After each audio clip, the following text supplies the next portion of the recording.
Şimdi Kur'an-ı Kerim'de okunan ayetlerden birinde göklerin ve yerin yaratılması, insanların renklerin ve dillerinin ayrı olması ayet olarak nitelendirildi.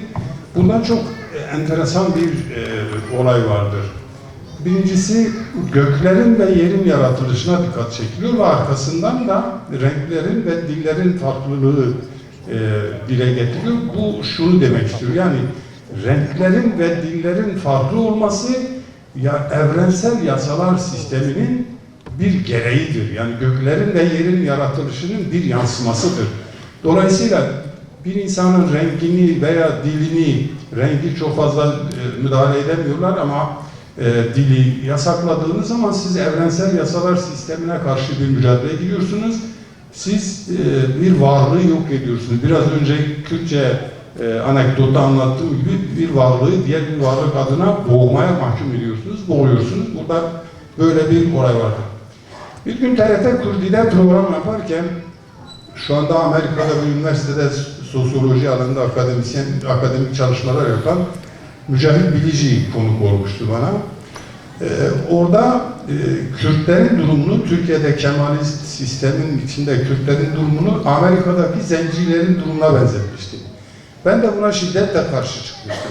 Çünkü zencilerin köle olduğunu biliyorum. Yani orada köle olduklarını biliyordum. Hatta ona programda da biraz böyle tartıştık. Dedim ki yani ben şu anda sokakta bana zenci muamelesi gösterecek adamın alnını karışlarım gibi bir şey söylemiştim. Gerçekten de ağır bir nitelendirme. Fakat aradan epey bir zaman geçti. Bir gün minibüse bindim. Minibüste başka bir akademisyen arkadaşım beni aradı. Kürtçe konuşmaya başladı. Kürtçe konuşunca ben de Kürtçe cevap verdim. Bir süre sonra etrafıma bakınca en az 5-6 göz üzerime dikildiğini fark ettim. O anda biraz böyle çekindim ya. Yaşım da müsait değil. Biri müdahale ederse dayak yiyeceğim kesin dedim. Yani bu çok hoş olmadı. Sonunda arkadaşa dedim ki ben konuşmaya evde devam ettim. Burası kalabalık falan dedim. Sonra düşündüm. Mücahide haklı dedi. Gerçekten de Allah'ın ayette renkleri ve dilleri birlikte zikretmesi enteresan bir şey. Yani bir yerde bir milletin dili rengidir. Mesela zencilerin ayrı bir dili yok Amerika'da. Ama onların dili renkleridir. Renkleriyle ortaya çıktıkları zaman diğer taraf bunu istemiyor. Bunu örtmesini istiyor. Onun da öyle bir çaresi yok. En sonunda garibanlar gidip doktorlara, ameliyatlara yatıyorlar. Kendini beyazlaştırmaya çalışıyorlar. Yani Kürtlerin rengi de dilleridir. Yani bir ayrı renkleri yok. Yani konuşmadığı sürece hiç fark edilmiyor. Hatta böyle yaşlı eski Kemalistler var. Kemalizmin devri saadetine özlemle bahseden Kemalistler var. Hep derler. Biz kimin Kürt olduğunu bilmezdik. Sonra ortaya çıktı derler. Yani bunu çok duyarsınız. Çünkü Kürtçe konuşamıyorlardı. Öyle bir şey vardı. Kürtçe konuştuğu zaman zenci olduğun ortaya çıkıyor. Rengin ortaya çıkıyor. Dolayısıyla Türkiye'de bu işi buna benzetmiş olması o mücahidin gerçekten de çok yerinde bir olaydır, yerinde bir şeydir. Şimdi tabii yani insaflı olmak lazım. Zaman değişmiştir. Bu biraz Türklerin dillerine sahip çıkma çabalarının, yani vicdani bir sorumluluk duymalarının, vicdan azabı çekmelerinin bir göstergesidir. Zekeriya Başkan'ın bir anekdotunu da anlatayım. Bir televizyon programında izlemiştim. Sunucu kendisine yani neden bu ana dilde ısrar ettiğin anlamında bir soru sormuştu. O da işte anneniz hayatta mı? Evet, işte torununuzla nasıl konuşur gibi bir şey söylemişti. İşte bizim böyle bir sorunumuz var. Yani babaannesi Türkçe bilmiyor, çocuk Türkçe bilmiyor. Böyle bir şey, o vicdan sorusuydu, vicdani bir dokunuştu. Adam neredeyse ağlayacaktı bu şeyin karşısında.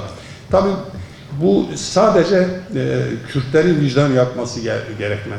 Türklerin de vicdan yapması gerekir. Bazı hadiseler karşısında, bazı olaylar karşısında ben gerçekten Türklerin propagandaların etkisiyle bu meseleye sahip çıkmamalarını hep yadırgarım. Yani 1000 yıllık kader arkadaşı, 1000 yıllık silah arkadaşı, hatta uluslararası arenaları da ele alırsa 1000 yıllık suç ortağı.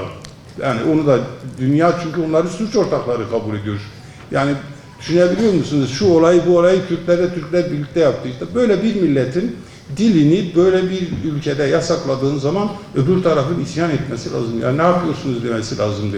Geçenlerde bir belge, ben bir yazımda da belirttim, belge ortaya çıktı. Selçuklu Sultanı Tuğrul Bey'in Bizans kralına gönderdiği mektupta yazdığı ifade. Allah bizi diyor pazuları kuvvetli Türklerle ve Kürtlerle güçlendirdi. Böyle bir ifade kullanıyor. Dolayısıyla bu o 1000 yıllık hakimiyetin perspektifini gösteriyor. Şimdi de böyle bir eşikteyiz. Şu anda İslam aleminin içinde bulunduğu perişan durumu görüyoruz. Bu perişan durumun değiştirilmesi gerekiyor. Bazı ülkelerin, bazı güçlerin buna potansiyel olarak sahip olduklarını biliyoruz. Ama bu potansiyeli kullanmak için gerekli mevzuatların olmadığını da görüyoruz.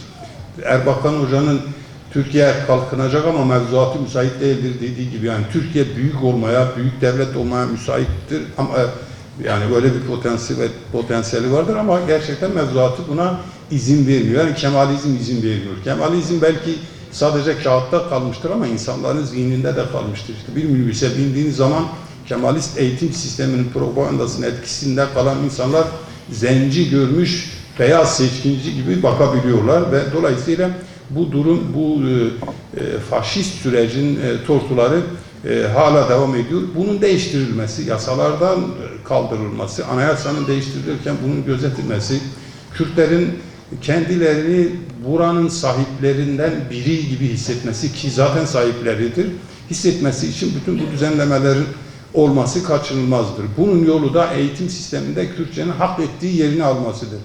Seçmeli ders olması aslında bir yönden hakarettir, bir yönden aşağılayıcı bir durumdur da şeklinde değerlendirilebilir de.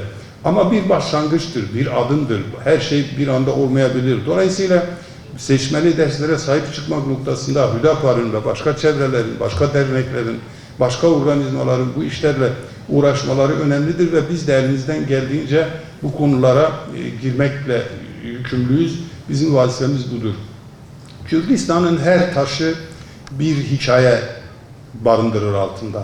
Hangi taşı kaldırırsanız bir şiir, bir metelog, bir destan, bir tengbeş, bir stran vardır. Bütün bunlar kaybolur gider.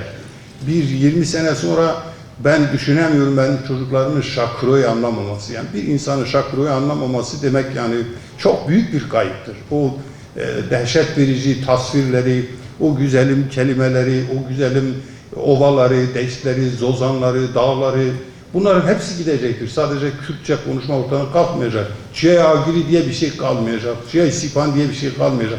Orada bir taş yığını olacak ama o artık Çiğe Agiri değil.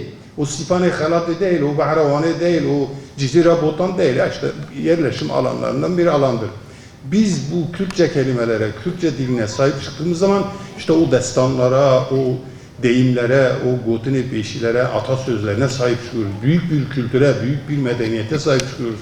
Kürdistan dediğimiz coğrafya bir eşik gibidir, bir Arap coğrafya gibidir. Bir yanında muazzam Arap denizi var, bir yandan muazzam Fars denizi, bir yandan Türk denizi, bir yandan Avrupa. Bütün bunlar gelmişler, birleşmişler ve muhteşem bir dil oluşmuş, muhteşem bir kültür oluşmuş. Hali hazırda her Kürt en az 2 dil bilir. Türkiye Kürtleri Kürtçe ve Türkçe, Arabistan Kürtleri Arapça ve Kürtçe, İran Kürtleri Farsça ve Kürtçe. Yani her Kürt en az 2 dil bilir ve bu büyük bir entelektüel birikimdir. Ve bu kültürel birikimi yasakladığınız zaman siz kendinize büyük bir zulmetmiş olursunuz. Yüce Allah Kur'an-ı Kerim'de diyor ki, güzel söz Allah katına çıkar. Onu yükselten salih ameldir. Burada aslında bir tasnif var diyor. Halklara yönelik bir ifade vardır, yöneticilere yönelik bir ifade vardır. Bize diyor ki halklar olarak, sıradan insanlar olarak bize diyor ki güzel söz söyleyin, güzel şeyler söyleyin, güzel tavsiyelerde bulunun, güzel projeler hazırlayın ve bunları sunun.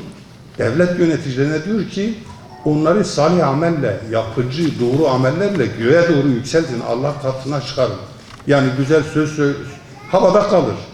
Biz burada konuşuruz, çok etkili sözler söyleriz, havada kalır ama neticede birisi çıkıp onu yerine getirdiği zaman o Allah katına çıkar. Dolayısıyla biz burada konuşmaya devam edeceğiz. Kürtçe konuşmaya devam edeceğiz. Kürtçeyi konuşmak zorundayız.